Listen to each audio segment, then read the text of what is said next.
The news that The Late Show with Stephen Colbert will wrap in May 2026 has many viewers practically dancing in the streets. What was once a late-night juggernaut pulling in millions with clever satire turned into a divisive, unfunny soapbox that bled money and viewers. For those who've long rolled their eyes at Colbert's relentless anti-Trump rants and Democratic cheerleading, his cancellation feels like a sweet victory, a market-driven smackdown of a show that lost its comedic soul. Let's dive into why Colbert's downfall hits all the right notes for conservatives. When Colbert took over The Late Show in 2015, he inherited a throne that commanded nearly 4 million viewers a night. Fast forward to 2025, and that number's been sliced to 2.42 million, a 40% drop that's left the show limping. Compare that to Gutfeld, which pulls 3 million viewers at 10 p.m. outside the traditional late-night slot, and snags 365,000 in the 18 to 49 demographic, dwarfing Colbert's 219,000. The X crowd hasn't been shy about it. One user summed it up: Colbert's anti-Trump obsession tanked his audience and ad revenue, losing $40 million a year. Another called his 30% rating slide the price of divisive propaganda. Sure, streaming has hurt late-night TV, but Colbert's choice to lean into politics over laughs sent viewers running. Financially, the show was a disaster. It was hemorrhaging $40 million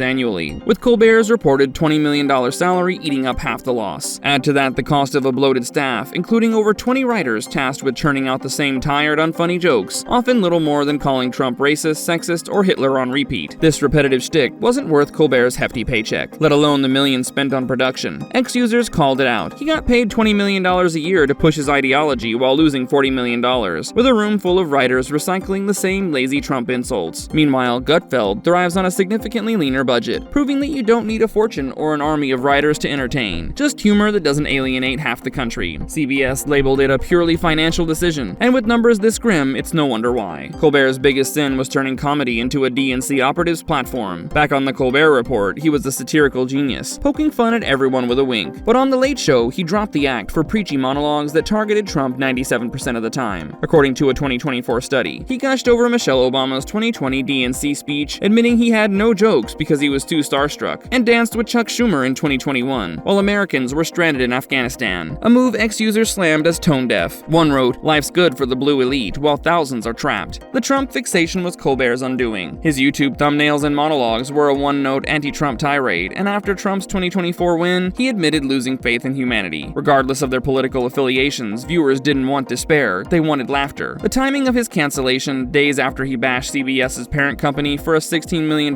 Trump settlement, had Democrats like Elizabeth Warren crying foul, claiming it was retaliation. Colbert's humor flopped hard, too. Those vaccine skits with dancing needles singing vaccine to tequila were so awkward even vaccine fans cringed. When Jon Stewart pushed the COVID lab leak theory on his show in 2021, a rattled Colbert could only joke that Stewart was working for Ron Johnson. Ex-users saw it for what it was, a comedian out of his depth, unable to handle ideas outside his bubble. Perhaps most glaring was his stance on wealth and privilege. Colbert railed against the 1% and corporate greed, yet pocketed $20 million a year while his show lost millions, all while cozying up to the elite Democrats at fundraisers charging $500,000 a ticket. In 2020, he preached about inequality, but championed business lockdowns from his sprawling South Carolina mansion, while enjoying a lifestyle most viewers could only dream of. Colbert positioned himself as a moral arbiter, untouched by the economic devastation that drove small businesses to bankruptcy and spiked suicide rates. He mocked those suffering vaccine injuries and questioning lockdowns, and dismissed their concerns as anti-science, yet conveniently forgot his pro-choice stance when ridiculing people with autoimmune issues who resisted injecting vaccines, citing bodily autonomy. He criticized corporate influence in politics, but yet moderated Democratic fundraisers, cozying up to elites for financial gains while using his CBS platform to attack ordinary people. Colbert championed progressive values like inclusivity, yet his guest list was a liberal love fest. Only 3 Republicans appeared on his show in a decade, while his Democrat idols like Alexandria Ocasio-Cortez and Ilhan Omar got softball interviews. As streaming and YouTube steal younger audiences, his refusal to adapt made him a relic. One ex-user suggested rerun 90s Leno, it'd be funnier and cheaper than Colbert's $100 million